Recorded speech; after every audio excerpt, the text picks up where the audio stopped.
Hey everybody, welcome to TIW Podcast. I'm Eric, and today I'm talking about the new comics that I picked up on February 5th, 2020, and more importantly, I think, way more. This week is all about Harley Quinn, because I also saw Birds of Prey and the Fantabulous Emancipation of one Harley Quinn, I think is the full title.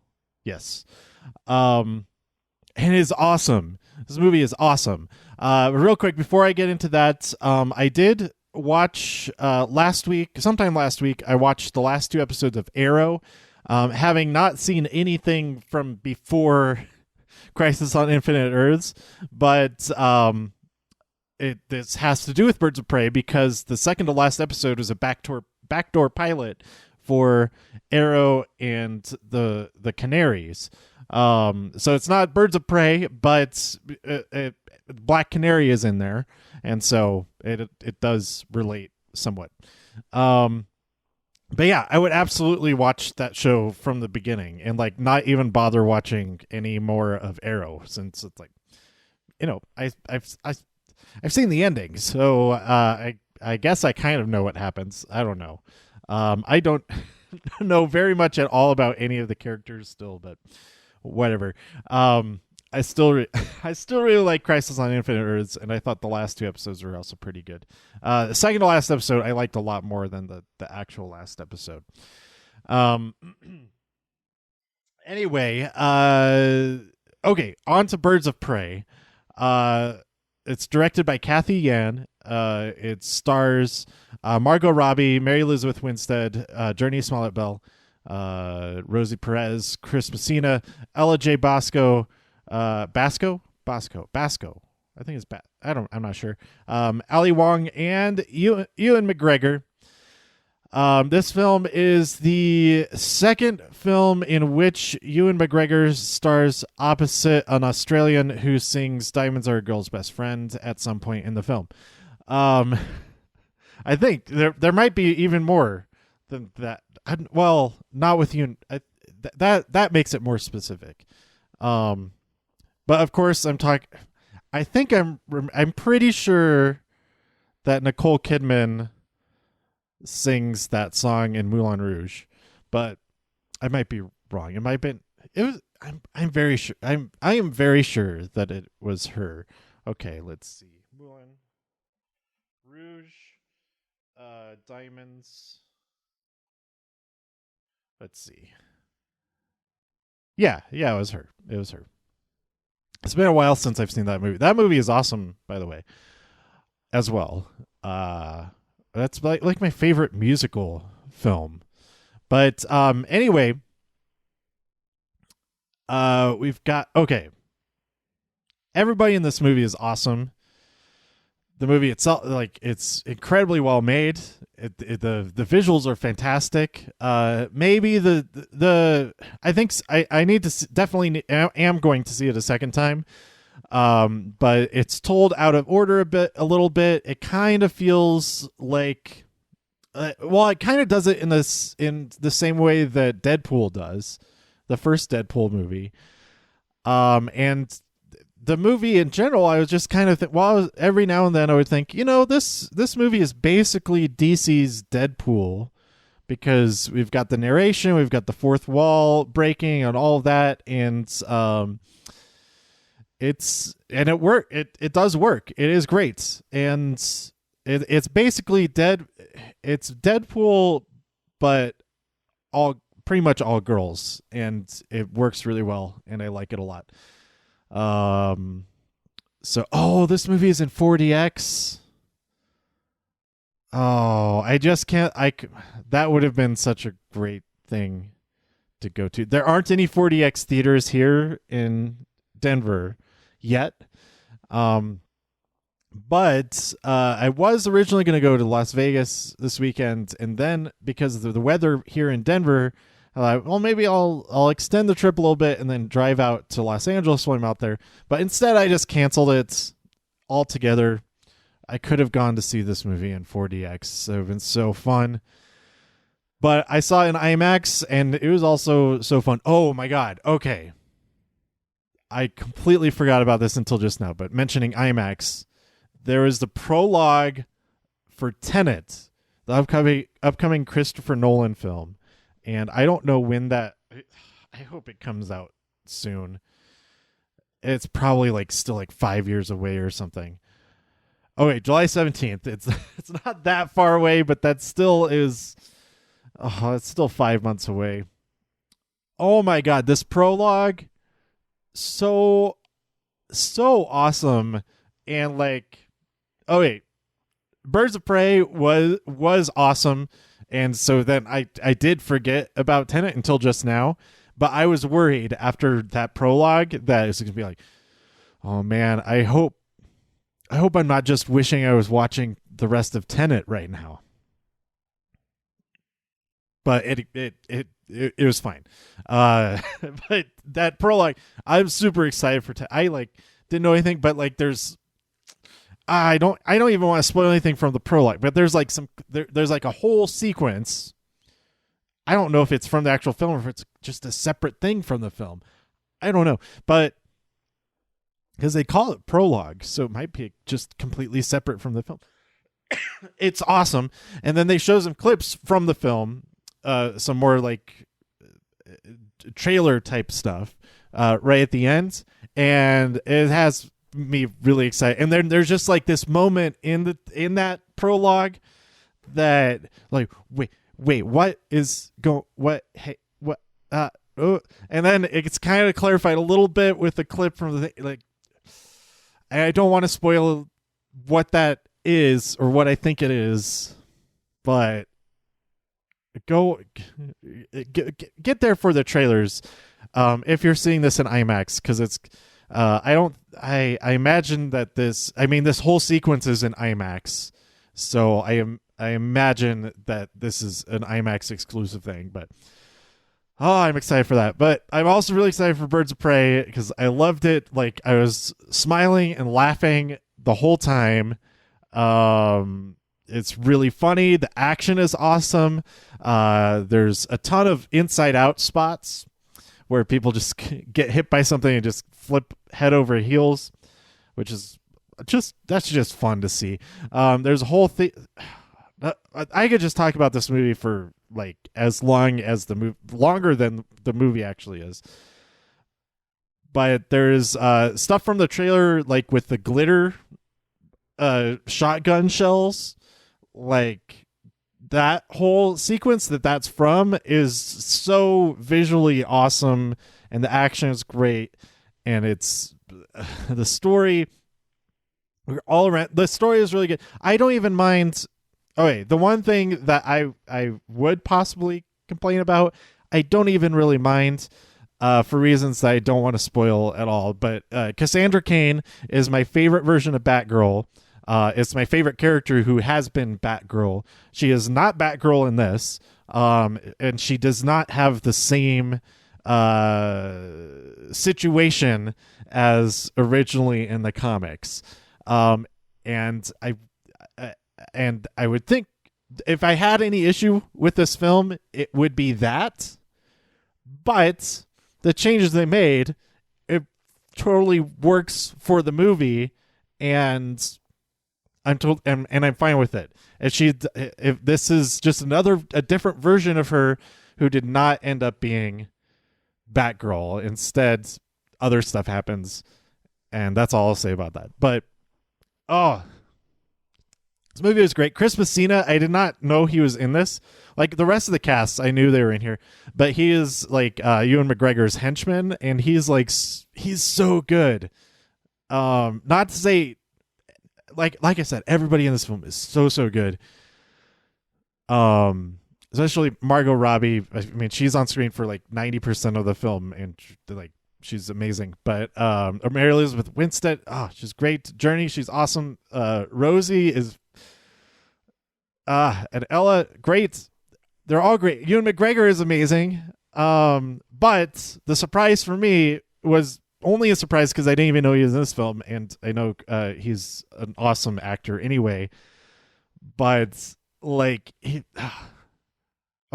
and Chris Messina and Ewan McGregor, like, are so great together as well. Um, oh, there's just so much I love about this movie. The soundtrack is awesome. Like I said, there's a music video sequence that's like it's the Diamonds Are Forever, and it's like happens because like Harley, sorry. Harley, I have a lot of other Harley and Harleen stuff to talk about. But she like loses consciousness for a second, and she like goes into imagining this music video, and it's really cool. But I love this movie. So that's it. That's all I want to say. I don't want to spoil anything about what happens in the film. There's a lot of stuff that's like way later on in the film that's in the trailers that could be kind of spoilers, but not really, because it's in the film. You kind of know that they're going to end up all working together at some point. It just does take a really, like, it doesn't happen till like it feels like the last 10 minutes of the movie. So I guess that's kind of a spoiler, but so if you're like waiting for that to happen as you're watching it, like just know that they don't. It all comes together at some point. I saw an article that made some big deal about this being the shortest DCEU movie yet, and like, why does that? It's okay. That's fine. Is that saying it's a good thing or a bad? I didn't actually click through to it, so I don't know if they're saying that's a good thing or a bad thing. I think it's a good thing because it was just like concentrated awesomeness. I mean, I don't even know what they cut out of it that would have made it longer than it is, if they even did cut anything out of it. But it's awesome. The action sequences are so great. There's a whole thing when Harley is on roller skates, which is like and it's established earlier on that she was doing roller derby after she breaks up with Joker. That's a spoiler, but it's in the first like 2 minutes of the movie. And she's doing roller derbies, and I didn't even think about that, but it's like it totally plays into it. And then like she's using the terminology for roller derby and everything. Oh, it's great. It's so good. So yeah, that action sequence is great. The thing when she has a shotgun. I also really like that her like signature weapons, she like just kind of happens upon them, which gets to be seen as like a negative thing, but I really like that she wasn't like carrying these things around with her all the time as if she like just has that stuff with her all the time. It's like, oh, I found a bat, I'm gonna use it. Also, the opening sequence was animated, like when she was like young, and then when she meets Joker and all that kind of stuff, like her whole history and everything. And I really liked how that was done. And that also kind of reminded me of Deadpool a little bit, because they have the animated stuff in the end credits of at least the first one. I can't remember if that's in the second one also, but it's okay, like I said, I could keep on talking more and more about this, but I will very likely do a spoiler episode when I go see this a second time and talk way more in depth, as if I hadn't. That is probably about as in depth as I can get without spoiling very much. Okay, so other stuff about Harley and Birds of Prey. In preparation for this, I watched the season premiere of season 11 of Hot Ones, which I was reminded of that show exists by Maggie, who they had a Hot Ones challenge at her work that she was telling me about. It sounded like a lot of fun, but that got me into watching a few more episodes, and saw that the latest episode was with Margot Robbie. So I really recommend that episode. It's really fun. And also 3 of the other 4 Birds of Prey are on there.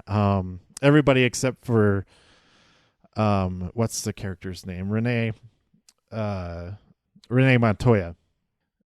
I also watched a bunch of DC Daily stuff. They did like a watch along with an episode of Batman the Animated Series, so that was really cool. And then I rewatched. I wasn't really. I just had it on the background while I was painting and stuff. Batman and Harley Quinn, the DC animated movie, which is on DC Universe. If you have that and want to check it out, it's a really good show. It's a really good movie. And it's interesting because Harley, the animated series, which is great. I recommend again and again and again. The voice actress is Kaylee Cuoco from The Big Bang Theory. And in Batman and Harley Quinn, Melissa Rauch plays Harley Quinn, and she is also from Big Bang Theory. So I think the only main cast member who hasn't played Harley Quinn, or maybe she has so far at some point for maybe another movie, Mayim Bialik has not played Harley Quinn yet. Definitely can't rule that out in the future. I think it'd be an interesting take. Like, I don't know. I feel like she could do some. She probably can play all kinds of different stuff, especially voice acting wise, than what we've seen on Big Bang Theory. But anyway. DC Universe, the app is great. So much stuff on there. And then what else did I think there were that was all that I watched or listened to or whatever in preparation for Birds of Prey. But yeah, go see it. It's great. It's great. Now that we're 22 minutes into this episode, let's get into the comics I picked up this week. Starting with all of the Harley Quinn stuff. So the hardcover of Harleen, which is the Black Label book about Harleen and the Joker falling in love in and all that, like that it's like it's a really messed up romance story, and that's pretty much all that is in these books I can remember. Mostly that is just like the sessions with each other and all that kind of thing. It's really interesting. But the hardcover came out. So if you missed the individual issues, this is a great form to get it in. It's I think since it's hardcover, it might be more expensive than if you had gotten just the individual issues, because I think it's 3 books and they're each, maybe it's about the same price actually. I feel like they're each like $8 to $10. I'm not sure. But that came out this week, and I have read it, but I'm going to keep the hardcover in the wrapping and all of that, and just, like keep it in my collection. And I really recommend it. All of the Joker and Harley Quinn Black Label stuff has been really good. A new book of or a new issue of Joker Harley Criminal Sanity. This book is awesome. I've talked about it before with the previous 2 issues. I haven't read this one yet. And I should have read it before recording this episode so I could talk more about it. But it's about Harleen Quinzel, who is helping Gotham City Police Department. She has not been turned. This is an alternate universe where she has not been turned into a villain. And she is using her training, her degree, like all of her experience, all that as a psychiatrist and everything, to help track down this serial killer. And the serial killer is the Joker, is doing some really messed up stuff. So yeah, this book is super, super awesome, and it's a different, very different from other stories that I've read. Or watched of Harley Quinn. And then also we've got Harley Quinn issue number 70, in which Harley is a professional wrestler, except in the DC universe, professional wrestling is a legitimate sport. It is not predetermined, because a big issue that she has in this issue is that she's asked to throw or no, she's not asked to throw a fight. Her opponent is asked to throw the fight. And she's like, "What? You're asking for a fixed fight? I can't do that." And then she gives in and does it. And that might be the origin of wrestling becoming fake, quote unquote, in the DC universe. But yeah, I thought that was kind of interesting. Especially because this book is not. I could see if this particular title was aimed towards kids, that maybe that would help preserve actual professional wrestling and put the question in there like, oh, like people are saying it's fake, but oh, blah, blah, blah.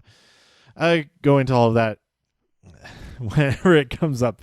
But I thought it was interesting, like in this universe, I mean, it's all superheroes that are fighting as far as I can tell. I don't know if her tag team partner is a superhero, but she's fighting like a big, like amphibious guy. So he's definitely metahuman. Is Harley actually metahuman?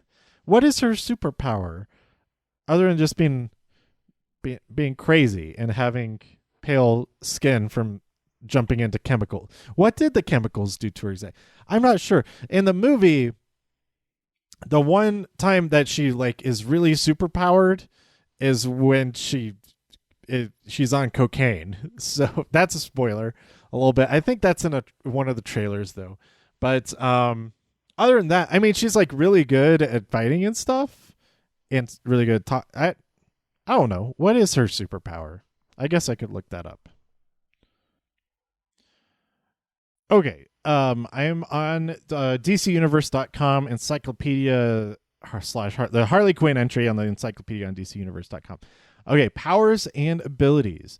Harley has no real superpowers, but was injected with a special toxin antidote by Poison Ivy, which resulted in her becoming immune to various forms of chemicals such as Ivy's pheromones and Joker venom.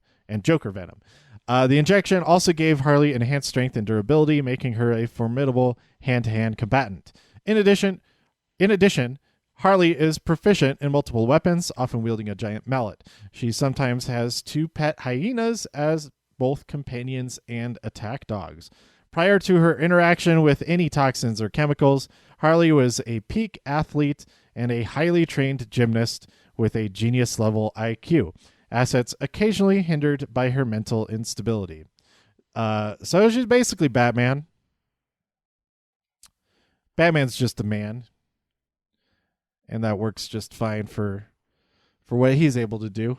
And instead of having a lot of money, she steals stuff to be able to do what she needs to do.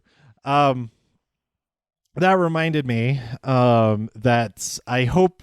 Okay, so Harley is in the upcoming Suicide Squad, directed by James Gunn. So I hope that after that we get another. Well, I hope the movie does really well this weekend, so we get even more Harley Quinn movies. But I hope that they make a Harley and Ivy movie, because that would be really awesome. And I have no idea who would play Ivy. Like, shout out in the comments who you think would be a great Poison Ivy. But we'll see how that goes. All right, so I talked about Harley number 70. And then the last Harley thing that I want to talk about, and then we'll get to the other comics that came out this week. I haven't read all of this, but I read the first story and started the second story, and both of them feature Joker and Harley. Batman Tales Once Upon a Crime. So these are all like versions of fairy tales and bedtime stories, but with Batman characters. And the first 2 stories, how many stories are there in here? There's no table of contents. But the first one is Pinocchio, with Damian Wayne being Pinocchio. And then the second one is, what is the second one? The Princess and the Pea. That's all about Harley. I only just started that one, so I don't know what happens in there and what role other characters are. And then we also have, this would be so much easier if they had a table of contents so I could read. Alfred in Wonderland. That one does not look like it had, let's see. Looks like it's mainly, well, it's a whole bunch of different people. Harley's in there briefly. And then we also have the last one, the Snow Queen. And that has, is it Killer Frost? That's that character's name, right? I'm not very familiar with her. But it looks like Poison Ivy is in there, but no Harley in that last tale. So yeah, I recommend this, but I have only read that first story in full, but it's really fun. I like the art style. It's like colored.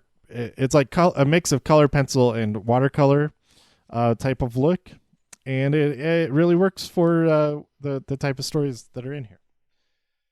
So, moving on, we've got Ant-Man #1. I did read this one. It was really good. It has Ant-Man trying to help out some beekeepers who have lost all of their bees, and it's more interesting than that sounds, just describing it like that. But there's a lot of stuff that's happened with Ant-Man since the last time I read an Ant-Man book that I'm not familiar with at all, because I haven't been reading very much Marvel, but it doesn't seem like it's all that important to what's going on in this series, except to know, like, oh, what's Stinger all about right now, and that kind of thing. Then I also got two really interesting books I read that I did have a chance to read. They're #1 issues. First, we have Adler. I thought this one was all right. It was the last of these that I read. So I kind of was skimming a little bit so I could get to recording this episode. But I do like this focus on Irene Adler, instead of the millions and millions and millions of stories of Sherlock Holmes that we have. And her doing her own Sherlock Holmes type of stuff. So yeah, I think like this first issue is like really setting up a lot of stuff, and it seems like the next issue will pick up a lot more with action and adventure and more of that stuff. And then we also have The Man Who Effed Up Time. Okay, so Adler is from Titan Comics. The Man Who Effed Up Time, #1, from Aftershock. And this is like a crazy time travel story. I don't really know how to. This guy, he is a lab assistant at the a temporal physics lab, and he has opportunity. He has the chance. He gets the chance to. He takes the chance to use the time machine that they're working on, and he f's it all up. And so, yeah, I'm excited to see what happens next. It's it's kind of just like way out there. It doesn't try to, at least so far, it doesn't try to explain the mechanics of time travel. Just that if you do something different, it'll mess things up, and that's really all you need to know so far. And by the end of this issue, like, okay, I need to see what happens next. And I will get the next issue so that I can see what happens next. All right, so now we're into the comics that I have not read yet. I'm just going to breeze through. I'm not even going to comment on these. We got Archie, The Married Life, #6 of 6. Okay, I will comment on this one. Now I can sit down and read all 6 of these in a row. The complete story. There you go. I'm excited for that. And that means I'm done getting that book, and maybe my pull list will be a little bit smaller in the near future. Batman Giants, issue #3. Batman Behind Bars, also featuring Joker. Two-Face makes his escape down the rabbit hole with Alice. Nightwing, the Court of Owls, Batwoman, Two-Face all appear in this one. So that should be pretty good. Black Cat number 9. We've got Wolverine on the cover there. His claws making a prison. That's prison bars. That's really cool. DC is Crimes of Passion. This is the for upcoming Valentine's. This is the Valentine's Day issue. We have Catwoman and Nightwing hooking up, and Batman's looking at Catwoman and Nightwing. Why? And Nightwing says, "Aren't you a detective? We're in love." It says 10 Tales of Lovers and Lawbreakers. That looks like it's going to be really good. I'm happy with just that cover. That cover is so silly. I love it. Then you have Glow, the Babyface, issue number 4. Falling behind on that one quite a bit, but I do enjoy those Glow comics. Justice League number 40. I got the variant cover there. So, just another splash of all of the league. Justice League Odyssey number 18 is out. Also behind on that one. Lois Lane number 8. I got the A and B covers. Apparently, this is sold out very quickly, and has become a somewhat valuable book. I mean, more valuable than the cover price, anyway. There's a new villain in here, from what I understand. I can't remember. It's like Hint of Night or something. I don't know. I don't remember. It's the villain's name. But I've heard that that's the reason why this is an important issue. I'm not caught up on it, so I didn't want to know. I wanted to know just like a little bit, but I didn't want to know any details or anything, so I can't speak on that yet. This might be one that I need to catch up on this week, especially since I'm not traveling this weekend as I had planned. Then we have Marauders number 7. And just a couple issues behind on that one. The Marked. This book has been really cool. I'm pretty sure that I'm caught up through the previous issue, number 3. It's a whole thing with tattoos. And this is issue number 4 that came out this week.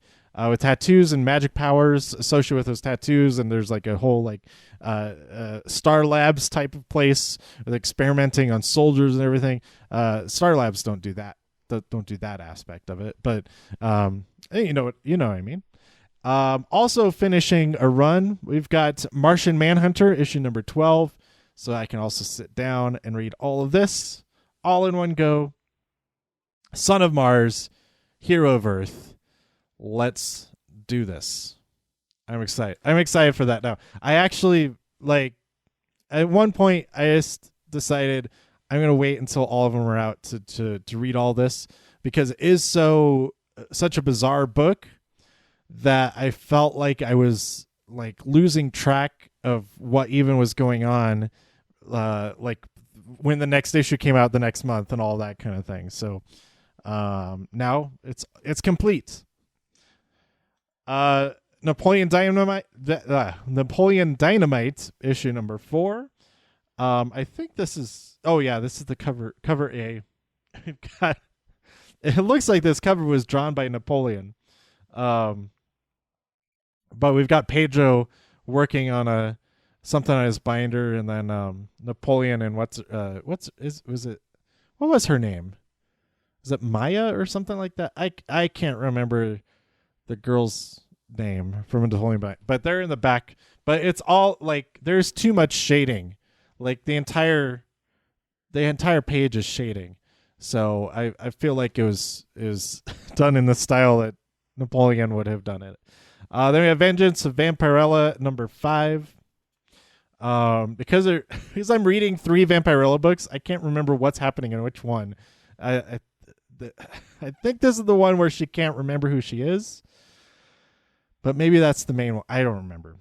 But I'm caught up. I think I'm caught up on reading all of them, but I can't remember what's happening in which one.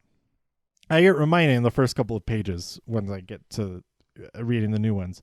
Then we have Usagi Yojimbo Tatami Part 1 of 2. This is issue number 8 of the current run, and I am far behind on this one, but these ones are so much fun to read. That's not going to be a problem at all to catch up. Another issue number 1. I should have read this one before recording this episode, but it's X-Men and Fantastic Four. I'm sort of caught up on Fantastic Four, but I am not caught up on X-Men at all. So I think that'll be okay. I think it'll be okay. I think I'll understand what's going on going in there. Then we have Young Justice number 13. I got the variant cover here with the dude in the middle and the big U with them all around him. I don't know that. What is that character? Is that Hawkman? It's like some other type of, he doesn't have wings. His helmet has wings. I don't know who that is. I don't know. I sound dumb right now. So I'm going to stop talking about it, but Young Justice has been great. It is the only one of the Wonder Comics that I'm not caught up on, though, so I need to work on that. And then finally, I forgot to ask to subscribe to this, but now I am subscribed. But I also haven't. Maybe I did read issue number 1, but Daphne Byrne. Yes, I did. I don't remember what happened in it, but I feel like I just want to get all of the Hill House comics, because that's a complete thing, especially because the Sea Dogs story is going across all of them. So when I finally have all of the issues, I can just read all of Sea Dogs all at once instead of reading 2 pages at a time and not remembering anything at all. When the next issue of Hill House comes out. But yeah, that's it. That was all the new stuff that I picked up this week. All the stuff that I watched involving Harley Quinn or Black Canary or any of the Birds of Prey. Oh, it's a great week for comic book stuff. Really great week for comic book stuff. There's some other stuff that went down that I could talk about, but it's all to do with wrestling. So I will talk about that in this week's SmackDown episode. Like I said, I'm not going out to Las Vegas, so I will not be talking about the Las Vegas NXT live event. If anyone was looking forward to that, but I will be going to a bunch of stuff next weekend, and including SmackDown and Takeover Portland, so I will be talking about those for sure. Okay. But then in the next episode, I will be talking about this week's WWE SmackDown, and I will be talking about WrestleMania Access coming up, and some of the news that's happening right now with WWE. And that kind of stuff. So stay tuned for all that. Let me know what you thought about Birds of Prey. Hopefully I didn't spoil. I tried. I feel like I maybe spoiled a couple of things, but like not stuff that's not in the trailers anyway. But if I did spoil stuff, I apologize. And I hope you still enjoy the movie for everything that it is anyway. I feel like even if you did know like exactly what happens, like this movie is still so fun that wouldn't matter. Like I personally, if I had known everything that happens, I still would have enjoyed it like the same amount. I didn't feel like anything was like the kind of surprise that I wouldn't have enjoyed if I knew it was going to happen anyway. Like if that makes sense. I don't know. Not to say there aren't surprises in the film. It's just that they're so much fun that even if you know it's going to happen. Yeah. Anyway, I keep going back down into the rabbit hole talking more about Birds of Prey. So, yeah, let me know what you thought about that, what you thought about that movie, thought about any of the other movies with Harley Quinn in them. Also, who is your favorite version of Harley Quinn? Is it live action Margot Robbie, who I think is just perfect as the character, or also perfect as the character in animation Kaylee Cuoco on Harley, the new animated series. She's amazing. And of course, the original Arlene Sorkin on Batman the Animated Series. Like the template for all of it is her performances as Harley in the early days. Like, it's so hard to decide for me personally. I think every show or movie that I've seen with Harley has been really fun. So yeah. Anyway, tweet me at TIW Podcast. Go to TIWpodcast.com for more reviews. If you enjoyed this episode or anything else on the site, please share some links with your friends. Subscribe on iTunes, Spotify, Stitcher, YouTube, wherever you like to listen. Stay safe out there in all of the infinite multiverses. And I'll see you next time here on TIW Podcast. Bye.